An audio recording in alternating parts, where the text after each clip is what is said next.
It's getting ready right now, Superjj versus SjoW. You know, something I really like is the comfort pick from both of these guys, really showing a lot of respect for each other, the other person's game. Yeah, absolutely. You definitely see a lot of respect out of both of them. They're going to take their time and play really well against each other. There's no room for error when you're playing someone of these magnitudes. Yeah, I totally agree with you. Acidic Swamp Ooze has found its way into Superjj's deck, but they're running it back. Rogue versus Hunter. Game number 2. Superjj, you know, if he puts Acidic Swamp Ooze here and runs back the same deck, I think he believes he has an advantage right now. He believes he has an advantage, and you can see he's actually targeting SjoW. Now, this isn't a bad idea. A lot of the decks that SjoW has been playing so far here in HPL, you know, have weapons in them. He's been playing a lot of Hunter, a lot of Warrior, and stuff like that. So Acidic Swamp Ooze is a pretty good card. I mean, he's known for that kind of stuff in the past, too. I mean, he was, early on in his career, primarily known as a Control Warrior Yeah, player. He was known as the Warrior God for a while, or something, right? Yeah.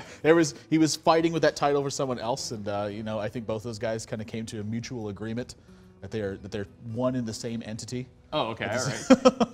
You know, there's always like multiple parts to him, it feels like. Who's that, SjoW? To gods, you know. Okay. You look at mythology and stuff, there wasn't just one god, there was tons of gods out there. Oh, you mean they're like all up on a mountain, each do their own little thing? Yeah, it's like a community of them. Yeah, but great opening hands from both of these guys. I mean, look at this aggression.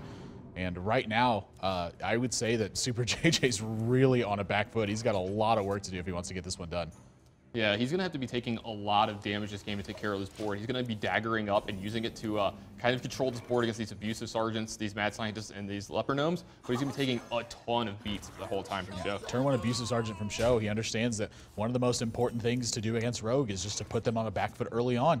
And abusive sergeant, it's already gotten in 2 points of damage, and it is going to force Superjj to do something. I mean, this SI7 agent, I think, is headed into the abusive sergeant. Yeah, now this is the one that we talked about. You know, you don't want to coin an SI agent into a mad scientist, but an abusive sergeant, perfectly okay. Yeah, now in this situation, he actually can get some attack value from this SI7 agent, but Misha getting drawn up right away, this is going to force a sap from Superjj.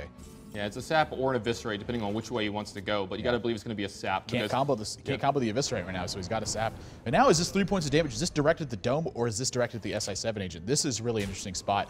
And so, because now he's got initiative on board with his SI7 agent, it makes so much more sense to deal with the mad scientist afterwards. Yeah, that's true, but we're going to see 2 juggles go after this SI7 agent here. So as long as SjoW doesn't get unlucky, he's going to have a clean board to deal with. Yeah, hits it on the first one right away. I mean, he doesn't even need to play the abusive sergeant right now. I mean, well, there's something to be said about, you know, playing around something like Phantom Knives here, not giving away extra value, but you do get the extra damage in, and you make them have the card. So yeah, and now Superjj on a back foot. I mean, no significant action this turn. This is sort of looking to me like an Eviscerate and maybe even a Blood Mage Thalnos to throw behind this. Yeah, I fully expect Eviscerate to hit Knife Juggler here. I mean, this is what you need to be doing in this. And then getting this Blood Mage on board, eventually you have to either pop this trap or start attacking these minions in some way, shape, or form. So he needs to get this out of the way, especially considering he's, you know, looking to play something like Lotheb next turn. What a draw from SjoW.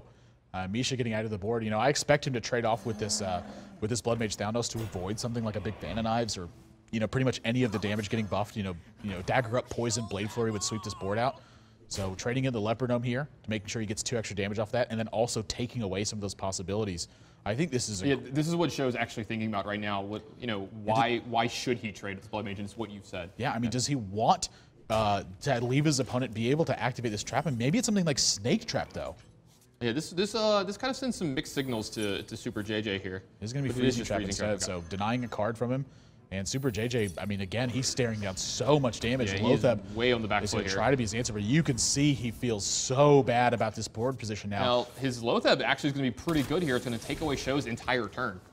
Yeah, that is true. It depends on how he wants to play this, though. I mean, it looks like this is all going to be damage to the face, so it takes away his turn, but it doesn't take away his attacks. I mean, this was 12 points of damage dealt on turn 6. Yeah, but you have to believe that if SjoW could actually play any cards this turn, that this game would actually just be over. Oh, yeah. I mean, this would be just completely done, and he's got to draw something right away. Yeah, I don't think this is going to... This anti-Killbot's the only way he can stay into this game. Yeah, it goes up to 17, but again, he's facing down 8 points of damage on board, so he's got to get something done sooner rather than later.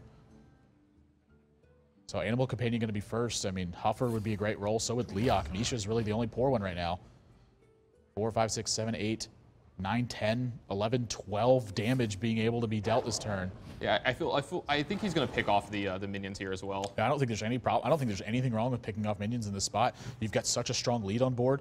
You know, keep that. Take away all of Superjj's potential. SjoW's still at 30. Yeah, and he's still getting in 10. Yeah, and he's dealing minimum 2 damage a turn with hero power. Yeah, there's almost no way Superjj can win from here just because of the hero power alone. Yeah, this is dire straits. I mean, maybe he can pick up something like another removal spell and then have that's not back-to-back gonna do it, spells, yeah. but he does not have enough in his hand to sustain this turn even. Yeah, this turn is going to be too much for him. He's going to take lethal here, and SjoW's going to even up this match here. He's not going to take his beating either. Both of these guys running away from... Neither one of them wanting to give up an inch here. They're going to run back the same decks against each other, Rogue and Hunter, each believing, you know what? Yeah, you got me the first game from SjoW's side. Yeah, you got me the first game, but I'm going to get you in game 2.